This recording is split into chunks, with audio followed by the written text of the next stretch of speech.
All right, everyone. So we're going to get started. So today we have Danny Pease. He is one of our Concord Chamber Ambassadors as well. So I'm sure you guys have seen him at our events. He's a huge supporter of the Chamber and one of our young professionals. So we wanted to get him on. He's in the financial industry, so we're going to learn a little bit more about that. But Danny, why don't you take it away and tell us a little bit more about yourself? All right. Yeah. So Danny or Dan Pease, some of you might know me as Dan. Um, I kind of born and raised in the Concord and surrounding areas, pretty much my whole life. Went to high school at De La Salle in Concord, kind of stuck around the area, went to St. Mary's for college. Um, and then after college, I worked at the Community Youth Center, which is a youth center right here in Concord as well. So I spent a lot of time there with the wrestling programs and a lot of the other sports programs as the program director. And then also, what else here? I'm married. I have my wife Cece, and I have two little kids, three-year-old Ryan and a 1-year-old Summer. So they keep me busy around the house. And I think kind of moving on to like the financial industries, I after working at CYC for a number of years, I kind of decided I want to get out and use my business degree. And so I went through a ton of interviews and was able to, experience a lot of different, I think, industries. And I think what caught my eye was financial services. And because I didn't know a ton. So kind of transitioned to a bank in 2011. And so that's kind of, how I got into the industry. And I think getting in, you still don't really know what you want to do, but I was able to, explore and understand different avenues and finally find an area that I liked and kind of continue down that path. So, yeah, I mean, it's, I'm born and raised just around the area. I was born in Walnut Creek, and, all my family's still around. Fun fact, also, I'm the oldest of 8. Wow, I didn't know that. There's a lot of Pease siblings around the area. We're all pretty local, so that's fun, and we all get together pretty often. It's nice to have a lot of family around to support, Yeah. And I know my kids are the only nieces and nephews at the moment, but so they get a lot of attention, so it's really, really fun. They're going to be spoiled. They're definitely spoiled. So you said you went to De La Salle, and De La Salle is a well-known high school across the nation. What was your experience like? So I think my experience at De La Salle, that's a good question. I think initially it was very challenging. I'd gone to a public elementary school and middle school, and but where I lived, all my friends around my neighborhood were going to public schools, and some of my closest friends were going to public schools, and so it was really challenging at first. And I think you don't get to appreciate it, I think, while you're there, just kind of in the mix. But now, I think when I look back on it, it was one of the best things that I think that I went through, and I think I found a lot of long-term friends and coaches and mentors that I still keep in good contact with. And I think that's the real value, is kind of after you have this kind of wide network and community that you really connect with, just outside of school. Yeah. So I would say overall, initially I think the experience was challenging, but it definitely grows on you. And, maybe that's just, being new to, a huge change and just going to high school in general for most people. Right. But now I look back and I wouldn't have had it any other way. So hopefully I can instill like those kinds of things to get my kid to go through there too. I mean, That's the plan, but who knows how life plays out. But I think that's like a goal for me, just to kind of get my kids through there as well. Yeah. So we'll learn a little bit more about you being involved with De La Salle too, because not only did you go there, but you coach and you're on the alumni board, but we'll talk about that in a little bit. So you mentioned you just kind of fell into the banking industry. You went and got your business degree at St. Mary's. Yeah. What advice would you give someone who's interested in getting into the banking industry? Because you said you kind of fell into that niche that you liked. So what advice would you give someone? I mean, that's a good question. I still think that, just in in looking at kind of any industry, you know, you have to one figure out like, hey, like I'm interested in this industry, or there's something that kind of attracts me to it. And for me, it was I didn't know a lot about understanding money, managing money. I definitely wasn't very good at it, you know, in my 20s. And for me, it was something that I wanted to learn more about. And so that kind of pulled me in. And then once I was there, you know, especially at a bank, there's so many different avenues you can go. And so just as I learned more about it, you know, I started to move towards kind of the wealth management piece. And the tips that I would give people, I think would be to, find an industry that you're interested in. And if you're interested in it, go and talk to people that work there day to day, people that are, actually in it, and kind of get their experiences. And so, really find find a mentor, or just find people and talk to people that are in that industry, because, you may find out that, what they're doing day to day isn't something that really interests you. Right. I would do that. And, I would say, don't be afraid to try something new. And, if you're not sure, it's okay to get into a position and try it out. And, especially if you're new to the industry, find out what the entry level position is and get out of your comfort zone and try it. You have to explore to kind of grow. So I think that's good advice. I think we all get so stuck in our comfort zone that we get scared to get out of it. But sometimes that's the best thing that you could do for your life, is just change something. What was that? Oh, sorry. I was just saying, sometimes we get so stuck in our comfort zones that it's scary to get out, but sometimes that's the best thing you can do, is push yourself and get out. Yeah. You hear a lot of times people are like, this was the best decision I've ever made. Yeah, and you just don't know until you're in it. And I think that it's always going to be scary anytime you go through a change or you're exploring a new industry, and you just have to jump in and to go through it and see if it fits you. And it's okay to go through it too.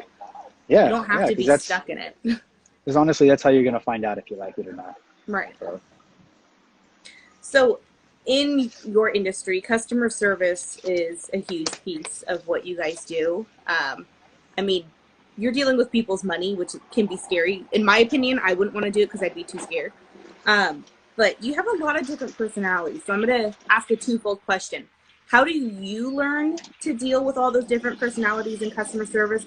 But also, how do you help, say, like your employees? You've been a higher level in your institution. So how do you guide someone to deal with that? Because sometimes it's just like, how do you deal with this type of customer? But how do you also tell someone how to deal with that customer? Yeah. I've dealt with some really difficult client situations. And I think for me, the most important part is you have to put yourself in the client's shoes. You always you have to have empathy. You have to, understand that, they're in there for a reason. And so I think I always take the perspective as I try to put myself on their side, like vocalize, make sure you say, hey, like, I'm here for you. I want to help you. I'm going to try to find a way to help you. And I think if you kind of are straightforward about that, a lot of times you can, find a way to resolve their issue. And so in dealing with different types of clients, I think you just have to just always put yourself in their shoes and be able to be calm and collective when you're talking to them. And I know there's a lot of tips and tricks out there and how to, like, I guess, de-escalate kind of situations, or, make sure the clients have a good interaction. And so I think I've always just kind of put myself in their shoes and tried to, reason with them and let them know that I'm on their side and trying to help. Right. And I think I learned a lot, just in my career over in different positions. I mean, at the community youth center in Concord, I dealt with a lot of parents of kids, and when you're dealing with kids, it's the same way as you're dealing with people's money. It's something that's very important to them. And And so, you know, you just have to, you know, understand that they're coming from a place where they want to protect their kids. And in the financial services, people are coming from a place they want to protect their money. And so That's a you good just have to point. realize that and know that they they may not hate you. They might just be frustrated at the moment. And sometimes people just want to get stuff off their chest. So you just, you know, Love them. gotta, you just let them, and you have to be okay with that and just know that it's not you, it's the situation or something. So I mean, I try to, you know, teach that to my staff too, and my team. I just, you know, let them know that, you know, it's not usually a personal issue, and sometimes, you know, just listening and, you know, having being able to respond in a way that, you know, can, you know, make them happy. And you know, and also just following through on things that you say you're going to do, I think is very important when it comes to kind of the client experience. And um, so, so yeah, I mean, I think those are kind of some of the key takeaways, and making sure that people have kind of good client experiences. And Yeah. I mean, I we deal with that at the chamber too. We try to make sure yeah, that every member has a good experience because we want them to come back. We want them to feel yeah, a part of the community and involved and that they can trust you. I think that's also a bigger piece too, is the trust piece.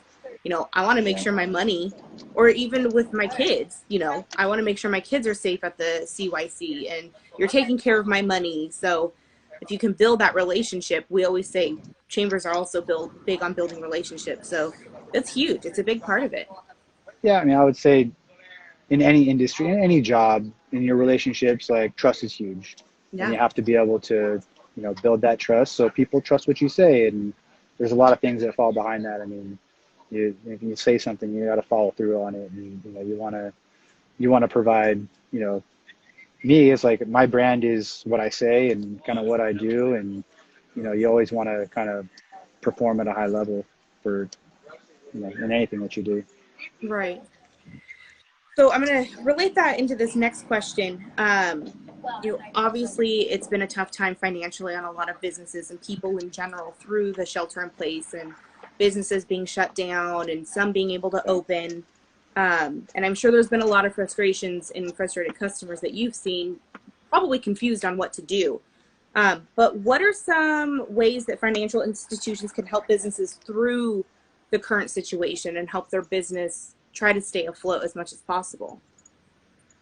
I mean, there's a lot of ways that institutions, financial institutions, and other places can help through COVID. I think the biggest piece of advice I would give is, you know, kind of going back to the relationships, and you know, build or have a relationship with the important pieces of your business. You know, for example, a business banker. You know, if you don't have a relationship with a business banker who you trust, and you can, you know, go to, pick up the phone and call and have some of these questions for, if you don't have a relationship with someone, you know, you really should start to develop one, because there's a lot of things that, especially when COVID kind of first came out, and you know, payroll protection program was an example of one. No one really knew what to do. Everyone was Right. reaching out to their banks, to different banks, and you got to think that, you know, if you're a business and you have a relationship with a business banker that you've kind of established over a number of years, or maybe you're just now getting to know one, you know, potentially you could have called that business banker and said, hey, my business is in need of some help. You know, can you help me walk me through the process? And I think a lot of people could have benefited by having that relationship in place. And Hmm. I think that that really relates to, you know, a lot of different financial services industries. If you just look at like the real estate market, or mortgages, you know, that's something that you're starting to see a lot of, you know, people come in for, because rates have gone so low. And so, you know, having a good relationship with your mortgage consultant or your mortgage advisor would be something that, you know, you want to have. Either they're calling you to say, hey, now's a good time, or you're calling them and saying, hey, like, help get me on the market. Tell me what's going on. I'm Right. interested. And so without that relationship piece, I think a lot of businesses and individuals can really benefit from having those relationships and building that team around them if they don't have that already. That's some good advice, especially now if you don't currently have that relationship, try to go out and build that, because moving forward, you never know when you'll need them. Right. And, you know, people at banks, people at, you know, at other financial institutions, we want to help, you know. Yeah. I mean, you can, you know, banks, they have, you know, different places, different services that they can help you. But I would say that the majority of people at the banks, they genuinely want to help you, and they want to find ways to save you money. They want to find ways to, you know, banks don't want to charge you fees. Banks Right.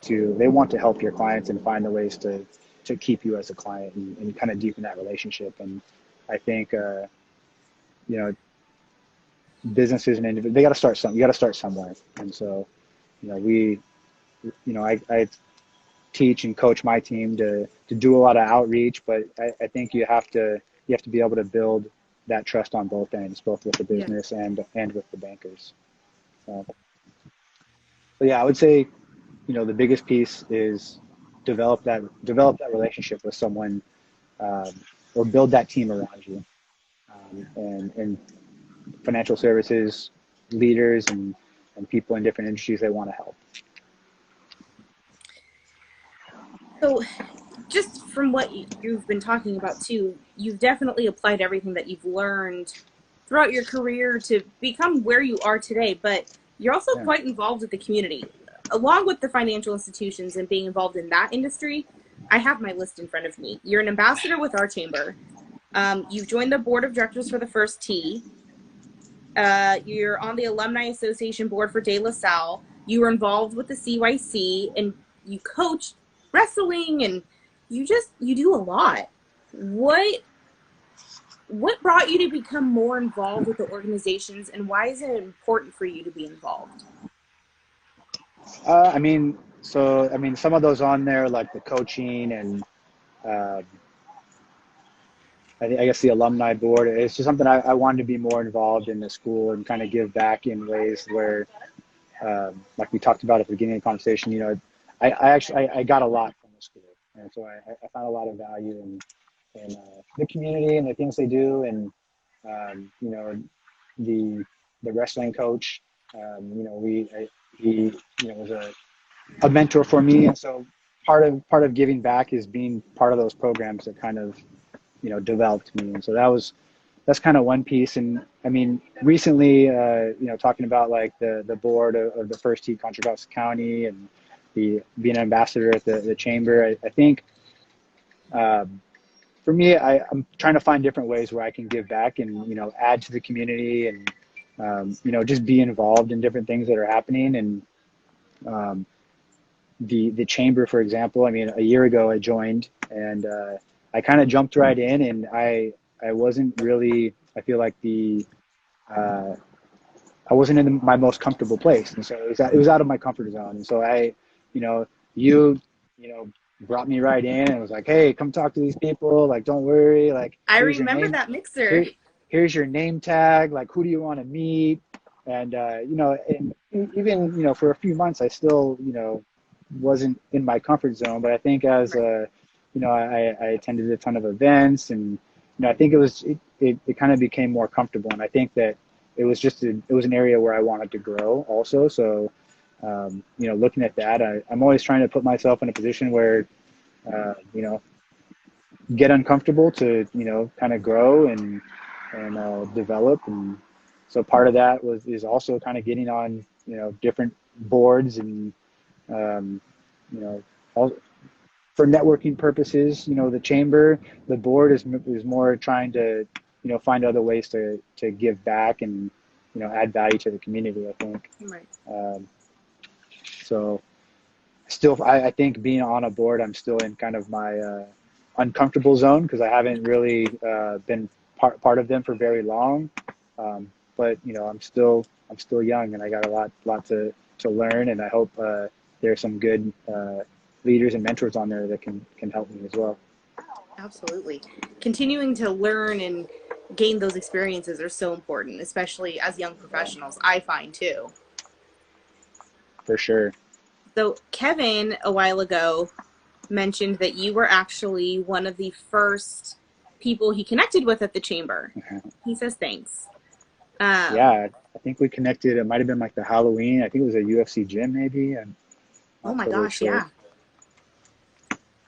But yeah, that was a Kevin's a cool dude. You helped him grow into his position too. Yeah, I mean it's cool. I mean, even meeting Kevin, I mean, we know a lot of the same people too, just Right.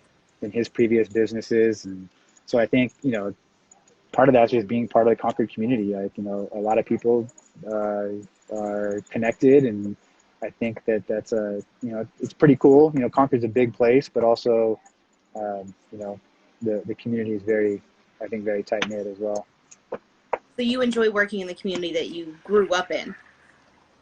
Yeah, I mean, I think it's cool when I can walk over here for lunch and run into people that I see, or people are walking by going into Whole Foods, and a quick little wave nowadays and saying, "Hey, Danny, nice to see you," and Yeah. it's cool to see, and I think that doesn't happen everywhere. I commuted to Oakland and San Francisco for a long time, and I would run into people on BART, and that's different than working and seeing people here around Concord and Walnut Creek area. Isamar says, Danny, thank you for your service to the Concord community. We totally agree the value of being a chamber member creates. The Concord Chamber has been super valuable support for our team at the Veranda. Oh, thank you, Isamar. Yeah, I We mean try to work as much as we can for you guys too. the other thing that really came to mind about speaking about you guys working for us, when we had our grand opening here at HSBC, I was like, how do you do a grand opening? And you're like, oh, hey, we got a template. Here we go. Like, let's do this. What do you need? And so I thought that was, pretty cool just to have you on board. And just Absolutely. actually all the people from the chamber that came out to support and, have some food and free drinks. And It was a great ribbon cutting. it was a lot of fun. Kevin wants to know, how has your experience with the chamber helped you grow in your business and your career? How has it helped me grow? Good question, Kevin. I think that kind of circles back to, when I first joined the chamber. I was not in my comfort zone in networking and I guess even doing stuff in the community that I wouldn't kind of normally do, like joining a board, for example. So, I think the chamber gave me some confidence in going out and doing those kinds of things. And networking, and I think just developing relationships with other small business leaders in the community has been pretty cool. It's not something that I would probably have normally done without the support of the chamber or having the platform of the chamber to do that. So I think it's helped me grow just in in my networking kind of skills and confidence skills, and just being able to go out there and talk to people like Isamar and talk to other people, just other businesses in the community that I may not have otherwise reached out to. Well, and I always try to say too, we call ourselves the Concord Chamber family, and you'll start to see that used more in our hashtags. But if we can create that environment where everyone feels comfortable, and that's how you do business. You do business with people that you trust and that Yeah. You've known, and you create new ideas from that, and you collaborate. So if we can provide that platform for our businesses to do that with each other, we feel like we've won. We want to make sure that our businesses are doing as much and as well as they can, and if we can help facilitate that, we're great. Yeah, I mean, even just in the short period of time, I think of people like Terry, who runs Liberty Gymnastics. Like, I probably would have never met her personally if I hadn't joined the chamber. And now it's like I bring my 3-year-old there to play on the gym equipment, and sometimes I see Terry and I say hello, and it's just kind of it's nice to know that you have people at the businesses you're going to. Yeah. And it adds a lot of value to just businesses in the community, I think. Absolutely. So what's your experience been like as a young professional working in the Bay Area? And you almost have two different sides too. You've done the San Francisco side and then the local side. Yeah. I mean, my experience, in San Francisco and Oakland, they were great, and I think they helped kind of develop me in my career. Um, and I think, but they're very different communities, so you really deal with a lot of different people. So I worked in San Francisco for a few years. I worked in Walnut Creek for a few years, and then back to Oakland and Berkeley for a majority of my financial industry's career. And then back here in Oakland, I think, just having that experience of kind of working in different cities, big cities, Oakland, Berkeley, San Francisco, and then working in Walnut Creek, it really, you can really understand, a lot of different people and a lot of businesses and how they work, and just being able to, adapt, to things on the fly, and just kind of knowing the way that kind of people work in different areas, I think has been great.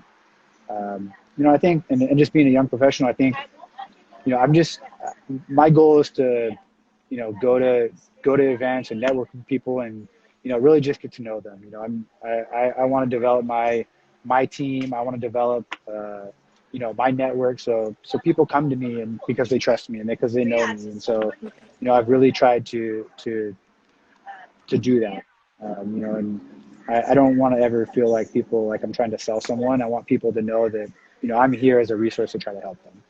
And so my goal is always to try to, see it through their eyes, and help, help the client, and kind of both in the business world and in I guess my personal too. Yeah. It's funny you say that too. You hear so much of us, we always get the stereotype of we're behind the computer and behind texting and social media. But I mean, you exactly just saying that also shows that we do want to get out there and create those relationships. We are a very relationship based, I feel, age group, that we want to have those connections and feel that connection with someone. Yeah.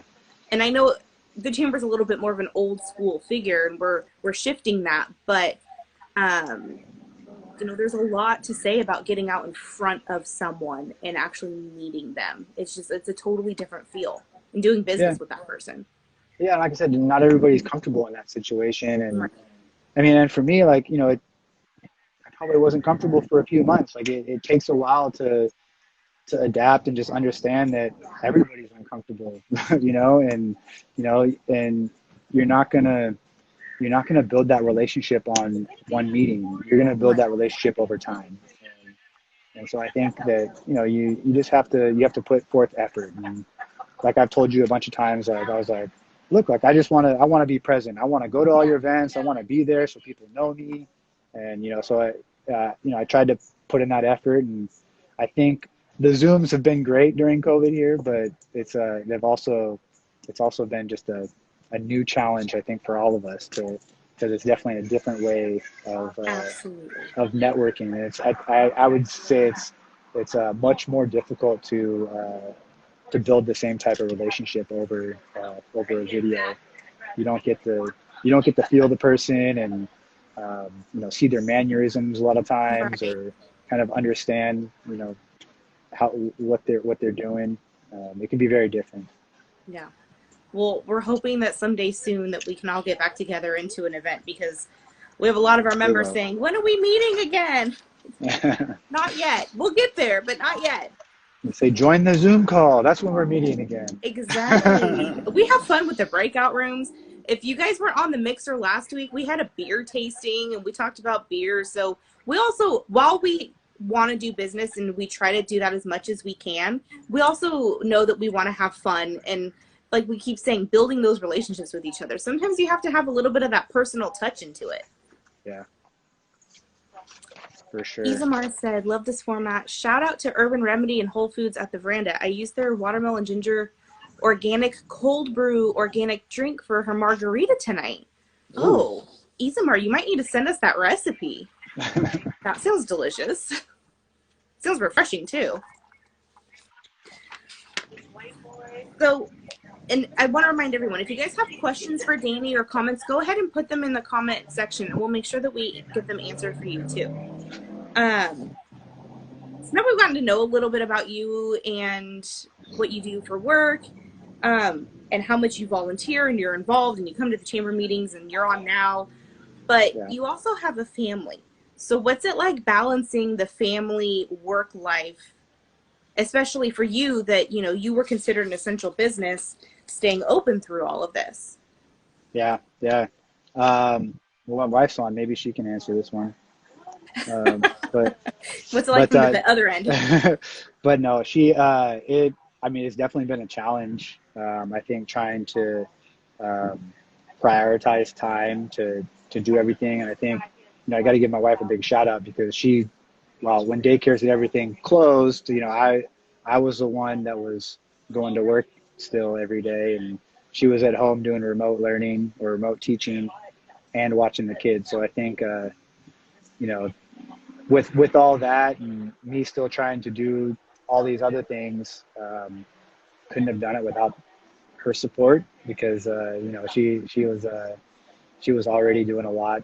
But I think you just have to prioritize everything and just make sure that you're dedicating the right amount of time towards your family, and still performing at work, and for all those things that I signed up for, and still being able to participate and kind of give back kind of what I signed up to do. And so I think it takes a lot of time management skills and just prioritizing, the things that are kind of most important. And for me on the family side, I think we're really good about sitting down for dinner every night and Oh, just that's good. having dinner. And so I think that that just knowing that was happening kind of it helped a lot on the family side. And Right. I try to I prioritize a lot of time during the week for the family. And so just kind of filling in the gaps with everything else that I had doing, and or everything else we had going on with the chambers and the alumni association and everything. Yeah. It's definitely challenging, especially when everything's on Zoom now. There was a lot of overlapping things that were happening, and you just got to kind of, I guess, pick and choose and kind of prioritize which one's more important this week. And Yeah. I think I did a pretty good job of kind of maintaining everything that I was doing. So I hopefully think you that'll continue. I did add, like you mentioned, the First Tee board membership. So I had one board meeting just this last week. So I thought that went really well. So we're gonna see how that fits in as well, kind of going forward. But hopefully I'll be a lot more involved with that program. No, you've done a great job. I mean, I've also enjoyed seeing Ryan at a few of our events.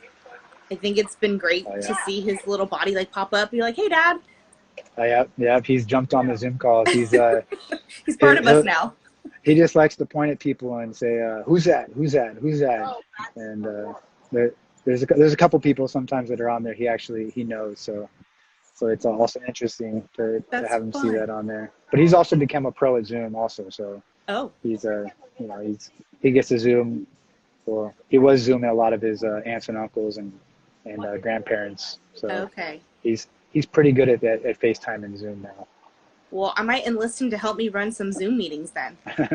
Get him on chamber staff. Yeah, first job, 3 years old, get him in there. Hey, start him. He'll be one of our youngest young professionals. Yeah, you can start putting some money away for his school. CC said you did do a good job. Oh, thanks. So, with your kids, you by yourself, what do you like to do on your free time? It's definitely changed over the last few months, but I like to go out and play sports. I was on a couple adult basketball leagues, and like to golf. So I get out and golf every once in a while still. We do a lot with the kids. We go on hikes and stuff just around the different parks around Concord. Yeah. Cece, I didn't go because I was working Saturday, but Cece took the kids to Newhall Park and kind of walked around and checked out the stream there. And we like to do a lot of just go to different parks where there's some good hiking trails, or Get outside. and you can feed the ducks. We do a lot of that. So one of my COVID hobbies I picked up was I started doing stuff, started building things at the house. So that was kind of interesting. my brothers and my dad, they're really good kind of do-it-yourselfers, and Yeah. I'm a good do-it-yourselfer too. But I was like, oh, like I've never really, built a shelf before, and or built like a planter or something. So I just kind of jumped right in and borrowed some tools, and so that was fun. Kind of, with the extra time at home, that was pretty You cool to do. you need to talk to Sean Ike because he's building a tree house with his daughter. Oh, that was fun. I think I saw some of those pictures. He's done a phenomenal job. Him and little Gemma, they've done a great job together, and it's like a full-on tree house.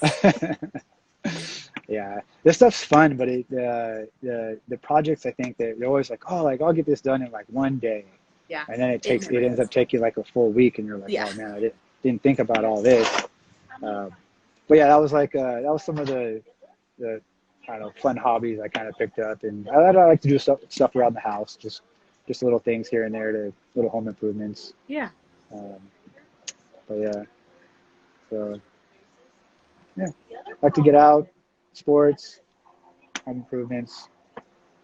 Are you gonna get the kids into sports? I hope so. I mean, my son, Like, I mean, yeah, he right now he's really into, I would say his top like things to do would be he likes to go to the driving range at Diablo Creek.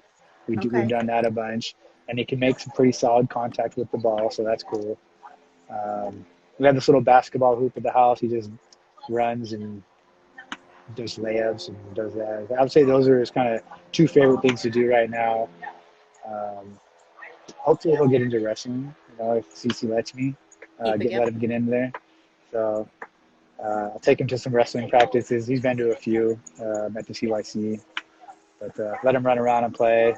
I think we'll get him in there. So hopefully he wrestles. But I think me just kind of growing up coaching and seeing how other parents and things like coach their kids. I kind of, you always want to push your kid Yeah. to kind of do something, and I'll, I'll probably end up pushing him, but I kind of want to let him have his fun and kind of decide what he wants to do. So Yeah.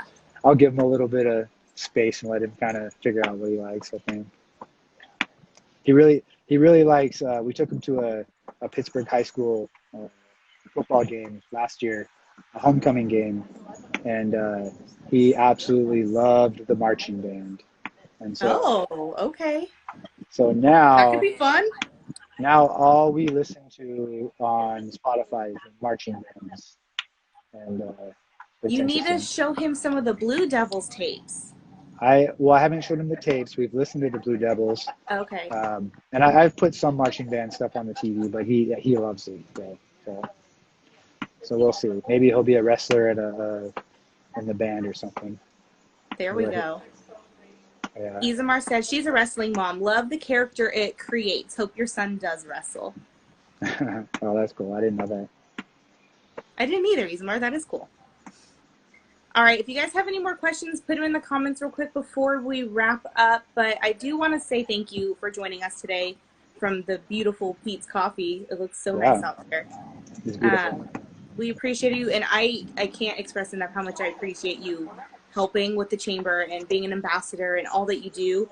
I do remember the very first mixer. It was at the Best Western, Yep. and I just tried to take you around as much as we could because it's also nice to know that person. And I mean, even if we had just met, but there's that one person that you can just kind of buddy along with. It's great. But Yep. even from my end, you've definitely come a long way from that night to now. You are so involved, and again, I can't express how much I appreciate all that you do for us. Well, thank you. I mean, I appreciate everything you've done for me, and I think the chambers, although you guys are going through a transition, I think you guys are gonna thrive. I think you guys do a great job. You have a great team. Thank You, Kevin, William, Amanda. I mean, you couldn't ask for a better team. I think I don't know if I think William might have been the first person that I spoke with the chamber. I was like, how do I get involved? Probably. And he was like, just show up, just come on and show up, and we'll get it figured out. And so I think that he's a big piece of it too. So I really appreciate him. He does a lot for us. If you guys haven't talked to William, I'm sure you will soon. Yes, everyone needs to talk to William and Kevin, and you and Amanda. Everyone involved. Well, thank you. We appreciate that. All right, everyone. Yeah. If there's no more questions, we're going to get Danny home back to his family. I'm sure Cece's waiting for him for dinner. But thank you, guys. We will see you next week. Definitely go onto our website. If you have any questions about events coming up, let us know. All of our emails are there. So we hope that we see you guys soon, and we hope that you have a good Monday. Yeah. Bye, everybody. Thanks for having me. Bye, everybody.